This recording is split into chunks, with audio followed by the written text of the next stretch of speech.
welcome you watching India Global. I am Vedant Agarwal. Up ahead in the show this week, well, we'll be looking at the fresh twist in the alleged Kill Pannu plot. Nikhil Gupta's family's plea in the Supreme Court.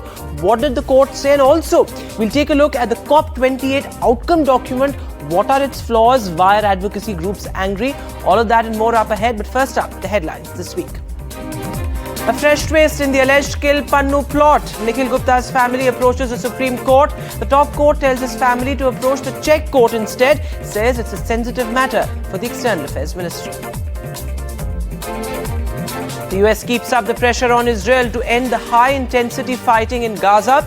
Biden's national security advisor Jake Sullivan meets Netanyahu and advises his cabinet to drive home the point. Well, Israel refuses to relent, says it will continue to fight till Hamas is eliminated. Maldives ends a hydrology pact with India. The troop presence hit first and now the hydrology pact next. After the troop removal demand, Maldives ends the key strategic pact with India.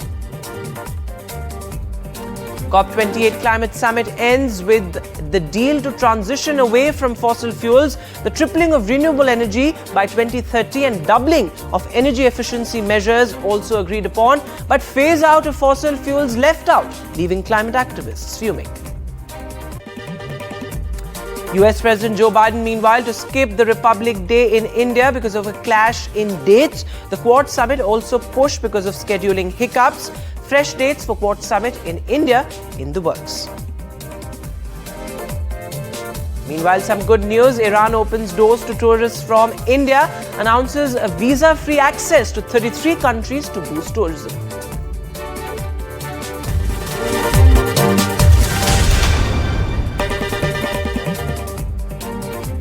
And with our big lead, NDTV has accessed exclusive details about Nikhil Gupta's extradition to the US from the Ministry of Justice of the Czech Republic. Well, the ministry has confirmed that Nikhil Gupta was apprehended and then taken into provisional custody at the request of the United States of America.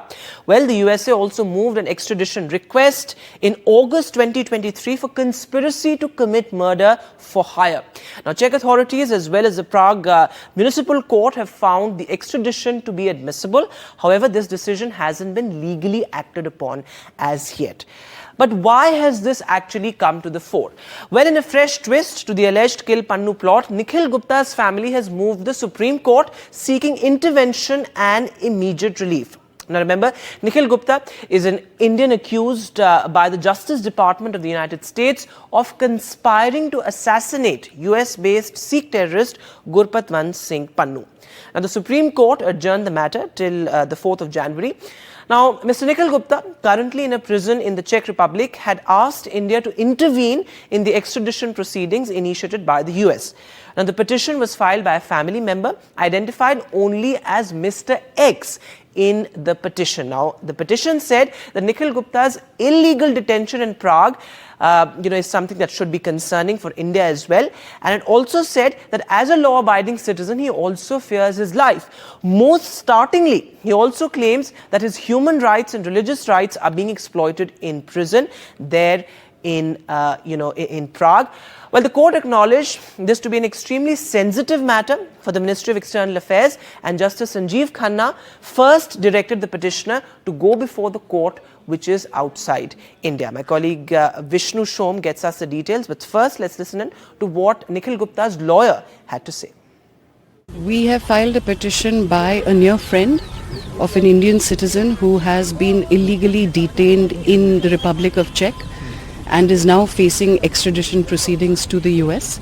We have filed the petition seeking certain assistance from the ministry that would be available to any Indian citizen who has been illegally detained abroad. So the Supreme Court has directed the matter to be listed on the 4th and a copy to be served on the government, and the Supreme Court will hear the matter on the 4th now. There is an allegation of conspiracy and an attempt to murder a gentleman, a US citizen, and it is our case that he has been illegally roped into the entire issue and faces extradition charges to the US today.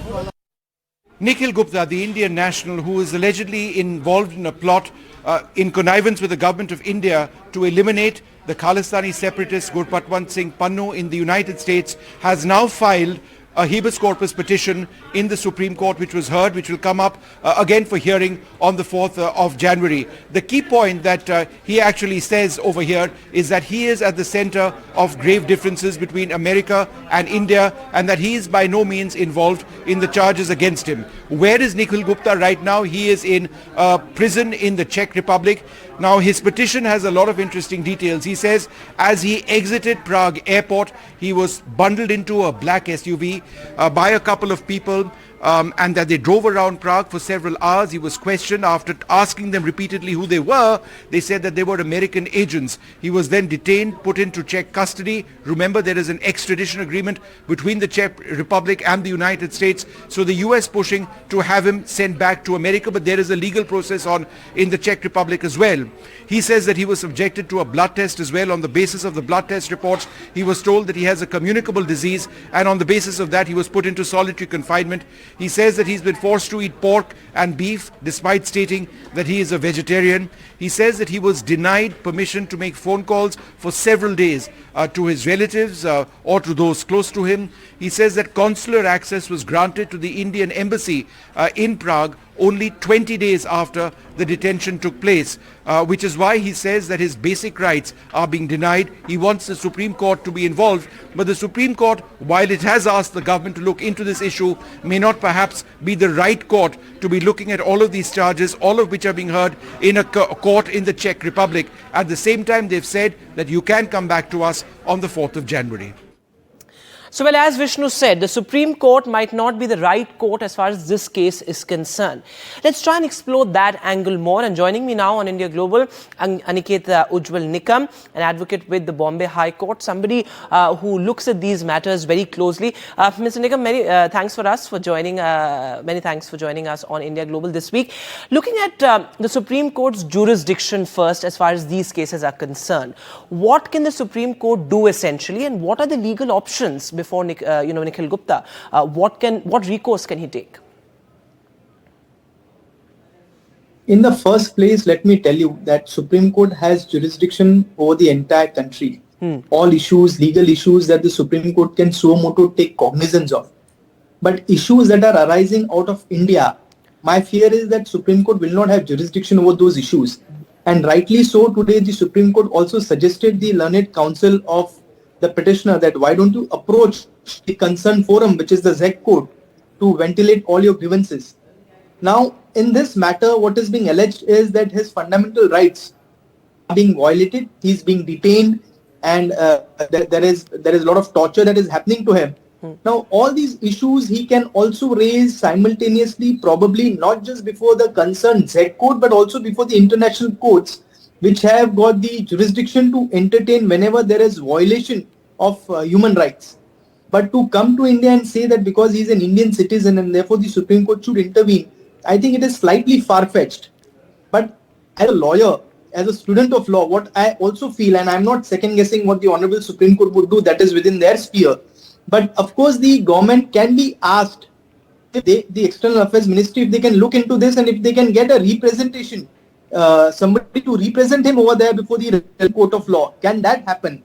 Can the Indian government assist him in that? Is something that the government can look into, provided the government is willing to, and if it is something that appeals to the government, provided there is whatever is being said in the petition merits consideration. Right.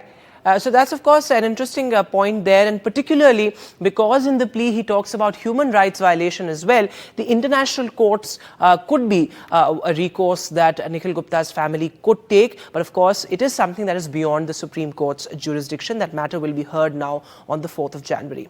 But moving now, our key focus on India Global this week. One of the world's biggest climate huddles, the COP28, has come out with its outcome document. The big focus and the key takeaway of this year was, of course, climate equality and the needs of the global south. Now, fossil fuels have been a contentious issue, particularly the language around it as far as the outcome document is concerned. Now, COP28 nations have called for transitioning away from fossil fuels in a just, orderly and equitable manner. The aim? Well, the aim is to achieve the target of net zero emissions by 2050. Now, critics, however, say that the removal of the phrase phasing out of fossil fuels from the outcome document is a big failure on the part of COP nations. This is something that a lot of climate advocacy groups have said. But meanwhile, in a big breakthrough, the Loss and Damage Fund has also been approved. Now, this is key because this fund aims to correct the wrongs done by the West vis-a-vis developing countries as far as their climate initiatives are concerned. Because all the time when we talk about climate equality and climate change, the onus is somehow on global South countries and the developing nations. But the big question now is, are all these measures enough? Several targets have been set, including the bid to triple renewable energy by 2030. But will these pledges really translate into actionable outcomes? That's what we're looking at as far as our discussion around COP28 is concerned. And joining me now, Mr. Harjeet Singh, who's the head of global political strategy at the Climate Action Network International. Thanks very much, Mr. Singh, for joining us on India Global. My first question, straight up, how do you look at the outcomes of the COP28? What is your perspective as far as the outcome document is concerned? Thank you, Vedant, for having me in this very important conversation. I would say that this was a historic yet a flawed deal. The reason I say historic, as you mentioned, after 30 long years, finally, the issue of fossil fuels, that is coal, oil, and gas, took center stage. And the reason it was important because we know that fossil fuels are responsible for more than 80% of greenhouse gas emissions, and they are the primary drivers of the climate crisis. And the issue was avoided for more than 3 decades. Now, some of the important targets have been put on the table, as you mentioned, on renewable energy and doubling energy efficiency.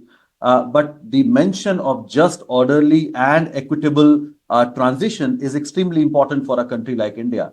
But where it failed, not only because it has several loopholes, it talks about carbon capture and storage, it talks about how we can continue to burn fossil fuels by using these unproven technologies, but also it doesn't really provide any substantive finance for developing countries like India or Nigeria or Indonesia to actually transition away from fossil fuels. That is a key question. So we have talked about what needs to be done, although not strong, but we totally missed the question how it's going to happen. That's a very important point, and I'll come to the finance bit also. But talking about actionable outcomes, there was so much conversation about, around the language that was used in the outcome document, phasing out versus phasing down, and finally it's come down to reducing fossil fuels. Do you see that as a climb down as far as our response to fossil fuel production is concerned, number one? And number two, you also talked about alternatives and countries like India. The whole conversation around coal versus oil and gas. Well, India is not a position to switch or transition away entirely from coal. So do you think even now the developing nations have to bear the brunt of many wrongs done by the West? Well, absolutely. Number one, yes, it's a climb down. We were demanding that it should be phased out because that is far more certain and measurable. Transitioning away, you can't really put a yardstick saying what will you define transitioning away. So it's not as strong. Yet it's an information and indication that finally fossil fuels are going to be phased out in one way or the other. So I think the message is very important, particularly for the financial sector, to stop investing into fossil fuels. That's one. Now, whether it is fair for India, so there's also a mention of phasing down of coal. And I think it's important that it is now being brought to the parity where we at COP26 in 2021 only talked about coal, whereas rich countries continue to expand oil and gas production. And I can tell you that 5 countries, so US, UK, Australia, Canada, and Norway, are responsible for more than 50% of increasing these fossil fuel extraction between now and 2050. So it is hypocrisy on their part that they are putting pressure on India to reduce coal when they continue to expand other fossil fuels such as oil and gas. And taking a cue from what you just said, you also talked about finance being provided to developing nations and countries of the global south. But talking about the loss and damage fund and the compensation, so to speak, that is being given to these developing nations for the wrongs done by the West vis-a-vis the developing nations as far as climate change is concerned, do you think it's enough? And are we talking about climate equality or climate equity in the real sense of the term? Or do you see it just as a vague document that's not going to translate on the ground at all? Well, again, I would still call it historic and unprecedented because it never happened that especially because at least it got approved. At least the loss and damage fund got approved. Exactly. So approved last year and operationalized this year.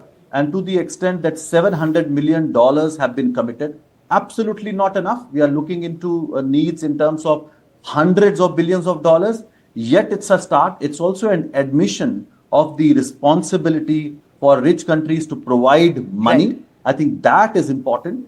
Right. The language of compensation and reparations is not there, but the principle still stands. Right. And for developing so it is still a giant leap forward, but remains to be seen how the outcome document is finally implemented. Thanks very much, Mr. Singh, for joining us on India Global this week on that very important conversation. But moving now, well, for the first time, India has backed a resolution calling for a humanitarian ceasefire at the United Nations General Assembly.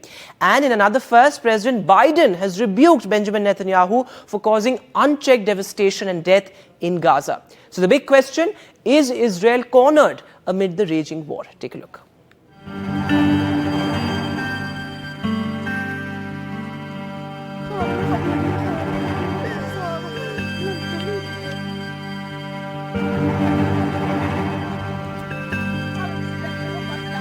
It is incumbent upon us as the United Nations to bring an immediate end to the suffering of innocent civilians. Israel pushed into a corner over its continued Gaza assault. Illegal Israeli actions. The US supported its longtime ally Israel at the UNGA vote on the 12th of December that demanded immediate humanitarian ceasefire in the Israel-Hamas conflict and the unconditional release of all hostages.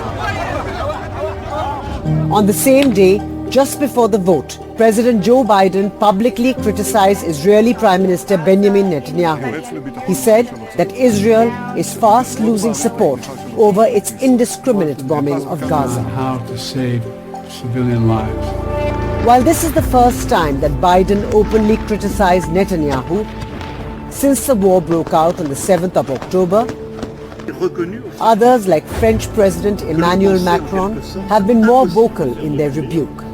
Just last month, Macron said that there were too many civilian losses in Israel's war in Gaza. But criticism is not doing much to stop the war. Just 2 days after the non-binding UNGA vote, Israel's Foreign Minister Eli Cohen said that the war in Gaza, which has killed over 18,000 people so far, would continue with or without international support. According to reports, the US National Security Advisor Jake Sullivan has told Netanyahu that the high-intensity phase of the Gaza war needs to end within weeks. I met today with Jake Sullivan, the US National Security Advisor. I greatly appreciate the US support for Israel. I want to make it clear, the return of our hostages is a central goal. We're not letting go of it, even for a moment, even at this moment. I told our American friends, our heroic warriors did not die in vain. India too voted in favor of a humanitarian ceasefire resolution in the UN General Assembly. Concern for the hostages taken at that time. This was the first time that India supported such a resolution since the war broke out more than 2 months ago. In the latest, sensing a shift away from Israel by the Biden administration, Palestinian Prime Minister called on Washington to take steps towards an elusive two-state solution, including applying pressure on Israel. Putting Israel in a situation that can deliver any of what Americans have been requesting Israel to do. So therefore, it is my hope that American administration should move. So you need to employ other measures that can bring results. Israel, however, refuses to relent, and Gazans remain trapped quite literally between the devil and the deep blue sea. With Vishal Vivek, Bureau Report, NDTV. Moving now, looking at India's backyard and our immediate neighbourhood. Well, diplomatic relations between India and Maldives have been precarious ever since pro-China leader Mohammad Muizzu took over as the president. Now, after his rather contentious move to ask India to withdraw its military troops from the island, Maldives has decided not to renew a key agreement with New Delhi. Now, this agreement allowed India to conduct surveys in the Maldivian waters. This agreement essentially helped India in assessing the water, I beg your pardon. Now, this is a strategically important exercise for India. Now, these hydro surveys are critical in ensuring safe maritime transportation in the international waters. Now, looking at the larger picture, Maldives is important for India in more ways than one. It is less than 70 nautical miles from Lakshadweep, and key commercial vessels also ply the Indian Ocean via Maldives. So we'll try and look at what this means diplomatically and the geopolitical fallout of it as well. But joining us now, Mr. R.K. Radhakrishnan, the Associate Editor of The Frontline. Thanks very much, sir, for joining us. Straight up, let me ask you my first question. How do you look at this, and what really does this hydro survey mean for India strategically? Because a lot of viewers wouldn't know that. How important are these hydro surveys in terms of, just looking at the strategic significance of it? Yeah, obviously it's very important, as you really explained well, which are the channels that can be used for what kind of navigation, and what kind of channels need to be kept open, and what kind of channels should not be allowing traffic, and what kind of traffic can traverse at what distances and what not. I mean, it's a huge technical thing, but then to break it down, it is like this. But then I would say that this is actually a reflection of the local politics. Yes. Now, Muizzu had already, we have discussed in an earlier program that he has said India out, as in the troops from India has to go out. Now, on week 1 of his assuming as office, but then it is week 6 now, and Indian troops are not out. The Malay mayor elections are going to be held soon. Now, he has to show some kind of resistance towards India, and I think this is one of those things that he has done, just to say that I am against India and I am fulfilling my promises. Yeah, and we'll come to the larger geopolitical significance as well. But just looking at Maldives, why is the island nation important for India strategically and geopolitically? Of course, it's in India's immediate neighborhood, it's India's backyard. But, instances in the past also show that India must maintain good relations and a substantial amount of influence in Maldives as well. Absolutely. It is one of the key shipping routes which traverses from the Gulf of Aden into Singapore, and we have traditionally protected this route forever, and it is also one of the key oil shipping routes. So all the oil supplies, including to the major in the region, China and Japan, and of course India, all have a link via this route. And India uses Colombo port as the major transshipment port, for goods intended towards India. If India did not use the Colombo transshipment port, as much as 70% of Colombo traffic would have been out. They will not have business at all, and that also passes through this region. For India, it is very strategically important to maintain, all commercial connections with and to ensure the security of this region. Having said that, I would also add that Mohammad Muizzu is now backed into a corner. I really hope that government of India does not take out its muscular diplomacy and show him the space. So what should it do then? What should it do diplomatically? It's of course going to be a tightrope walk for India, but what should it do diplomatically? Should it change its stance drastically? What do you think? Not at all.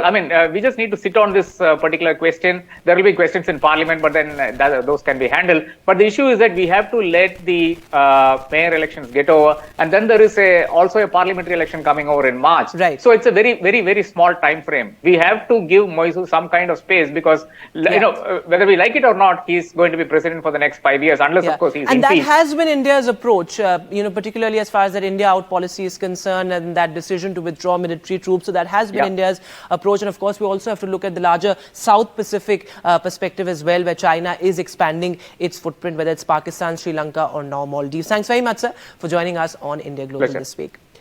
Well, it's Christmas time and we're all planning our holidays, and Iran and Kenya are the latest countries to join a growing list of nations that are allowing visa-free travel for Indian tourists. So, well, these are the destinations to watch out for if you're planning a holiday. Iran has announced that it's mulling cancelling visa requirements for visitors from 33 new countries, including India.